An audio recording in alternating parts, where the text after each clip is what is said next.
Hello YouTube के हमारे सभी व्यूअर्स, इस जगत के समस्त इंग्लिश लैंग्वेज लवर्स, मेरे सभी विद्यार्थी, मेरे बच्चे, सम्माननीय गूगल परिवार, यूट्यूब परिवार व सेवारत कर्मचारी, ये टीचर प्रतिदिन एक ज्ञानवर्धक क्लास को लेकर आप जी के लिए उपस्थित हो जाता है। वियस इस कक्षा का भरपूर लाभ उठाइए और मुझे भी कृतार्थ कीजिए। वियस आज की कक्षा में सबसे पहले डायलॉग्स हम करेंगे। वियस कन्वर्सेशन में आज एक जनरल सी बातचीत है दो पर्सन्स के बीच में जो कि आपस में नोन है, और फिर किसी तीसरे नोन की बात कर रहे हैं जो कि उसके बारे में वो जानते हैं और उनकी फैमिली कंडीशंस की, उनकी फैमिली के बारे में कुछ बातचीत हो रही है। तो बड़े ध्यान से इस कन्वर्सेशन को हम करेंगे। तो चलिए देरी ना करते हुए इसको आरंभ करता हूँ जी। First person, mister Sood lives very luxuriously these days.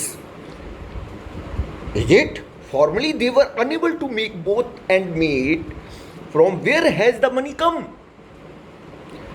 Her husband has won a lottery. This is indeed a good news. Now they are going to buy a car very shortly and are planning to have a DDA flat in Posh Colony. Does Mr. Sood know anything about his brother or not? Why? What happened to him? He has completely ruined. But how do you say so? He had a flourishing business. Yes, but unfortunately his shop caught fire last week. Everything was burnt to ashes. Was not that insured? Yes, it was. Then there is no need to worry. But the documents are not available. It seems they all got burned fire. Very sad news. Moreover, he got badly injured and had a narrow escape. What a pity. Mr. Sood can help him if he wants, but his wife won't allow him to do it. Why so? Money has turned her mind. Money is the root cause of all evils. What a word.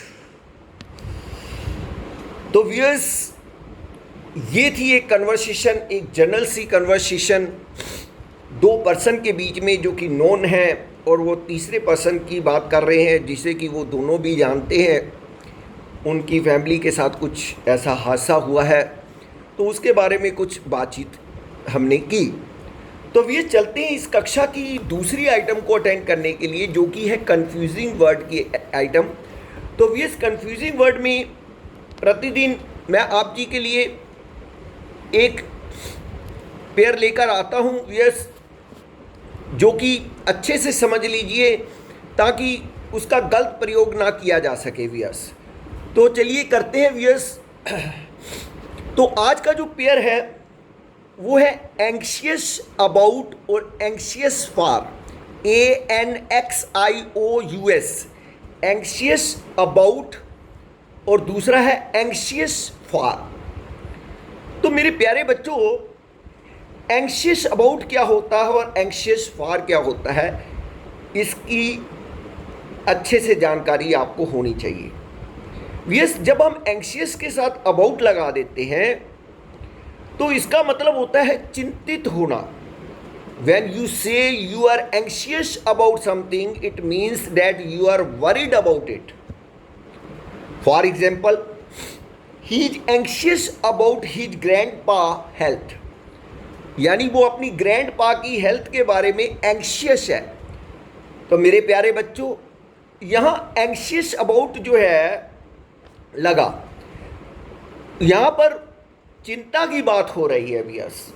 लेकिन बच्चों, जब हम anxious के साथ फार लगा देते हैं तो उसका मीनिंग बदल जाता है। उसका मीनिंग होता है उत्सुक होना। उत्सुक होना। When you say you are anxious for something, you mean you are eager to have it. यहाँ पर eager इसका मीनिंग है और वहाँ पर worried उसका मीनिंग था। तो ये ध्यान रखिएगा। तो एग्जाम्पल के तौर पे समझेंगे, we were all anxious for the news that Dhoni would be the man of the match। मतलब कि हम सभी बहुत उत्सुक थे ये जानने के लिए कि धोनी जो है मैन ऑफ द मैच बने। तो व्यूअर्स, दोनों शब्दों का जो अर्थ है एक प्रेपोजिशन के चेंज होने से बदल गया। एंग्शियस अबाउट का मतलब चिंतित होना, ईगर फॉर का मतलब उत्सुक होना। तो व्यूअर्स, ये चीज़ दिमाग के अंदर आपने रखनी है। तो चलते हैं व्यूअर्स आज की कक्षा की तीसरी आइटम के ऊपर। आज की कक्षा की तीसरी आइटम डेली यूज सेंटेंसेस हैं व्यूअर्स। अब डेली यूज सेंटेंसेस में आज का जो प्रथम सेंटेंस है व्यूअर्स, वो है इंसाफ का यही तकाजा था। इंसाफ का यही तकाजा था, यानी कहने का मतलब यह है कि इंसाफ की यही मांग थी। तकाजा व्यूअर्स, बहुत सारे मेरे बच्चे नहीं समझेंगे तकाजा का क्या मतलब होता है। तो एक्चुअल तकाजा का मतलब मांग। इंसाफ की यही मांग थी, यानी justice demanded it. Justice demanded it. तो व्यूअर्स, ये हम वाक्य कब प्रयोग करते हैं मेरे बच्चों? जब हम देखते हैं किसी विशेष घटनाक्रम का उचित न्याय हो गया है, तो यकायक हमारे मुंह से ये निकलता है जस्टिस डिमांडेड इट, कि भाई न्याय भी तो यही मांग कर रहा था, ऐसा होना चाहिए था, तो ये ठीक हुआ। तो यस, दूसरे वाक्य की ओर चलते हैं। उसकी हाजिरियां कम हैं। उसकी हाजिरियां कम हैं। He is short of attendance. He is short of attendance. Yes, आपने कई बार एक दूसरे को भी आप कई बार बोलते हैं, आप बहुत बोलते देखा होगा, मेरी अटेंडेंस शॉर्ट हो गई। तो ये क्या होता है, बहुत सारे बच्चे होते हैं। अब एक क्राइटेरिया होता है कि आपको इतनी अटेंडेंस देनी है अपने इंस्टीट्यूट में जाकर, और आपने उतनी अटेंडेंस नहीं दी, जिसकी वजह से आपको वो कई बार फाइनल एग्ज़ाम नहीं देने देते या कोई और रिस्ट्रिक्शन आपके ऊपर लग जाती है। तो यस, अब ऐसे समय में जो इंस्टीट्यूट है, किसी भी बच्चे को जिसकी अटेंडेंस शॉर्ट है, या दूसरे को हम बता रहे हैं किसी के बारे में he is short of attendance, कि भाई उसकी अटेंडेंस जो है, उसकी जो हाजिरियां हैं वो कम हैं। तीसरा सेंटेंस है व्यूअर्स इसमें, मेरे दिल में उसके माता पिता के प्रति बहुत सम्मान है। मेरे दिल में उसके माता पिता के प्रति बहुत सम्मान है।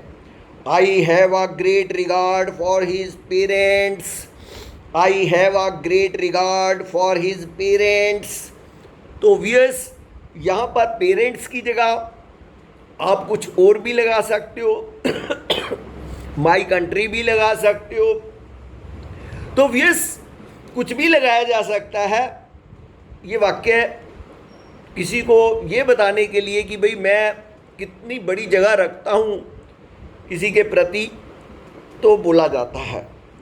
उसके बाद व्यूअर्स, फोर्थ सेंटेंस है, उसका चेहरा मेरा जाना पहचाना नहीं है। उसका चेहरा मेरा जाना पहचाना नहीं है। तो व्यूअर्स, ये बोला जाएगा his face is not familiar to me. His face is not familiar to me. FAMILIAR। His face is not familiar to me. तो व्यूअर्स, ये भी हम तब बोलते हैं जब हम किसी पर्सन से मिलते हैं, हम उसको देखते भी हैं, तो फिर हम जो हमारा नोन होता है उससे बात करते हुए कहते हैं face is not familiar to me, यानी मेरा कुछ जाना पहचाना नहीं लग रहा है, ये अनजान सा चेहरा लग रहा है। तो व्यस्त तब बोला जाता है। और पांचवा और अंतिम वाक्य है, हमारे सभी आचरण शुद्ध व उचित होने चाहिए। हमारे सभी आचरण शुद्ध व उचित होने चाहिए। Let all our actions should be fair and square. Let all our actions should be fair and square. तो व्यूअर्स, यहाँ पर फेयर एंड स्क्वेयर यूज़ किया गया। FAIR fair, square SQUARE square, कि हमारे जो है सभी एक्शन साफ सुथरे होने चाहिए। तो व्यूअर्स, ये थे आज के 5 सेंटेंसेस। आशा करूँगा मेरे बच्चों आपको मेरी सिंपल सी टीचर की बातें समझ आ रही होंगी। और व्यूअर्स, अगर आप चाहते हैं कि मैं इसी प्रकार से कंटिन्यू रहूं तो मेरे भी हौसले को बढ़ाइएगा, ताकि मेरे अंदर भी शक्ति आए व्यूअर्स, कि आपको मैं अच्छे से अच्छे कंटेंट आप जी के लिए लेकर आऊं। तो व्यूअर्स, आप पढ़िए, इसका लाभ उठाइए, ये मेरे लिए सौभाग्य की बात होगी। व्यूअर्स, इन्हीं शब्दों के साथ मैं आज की कक्षा को यहीं समाप्त करता हूँ। जय श्री कृष्णा, राधे राधे।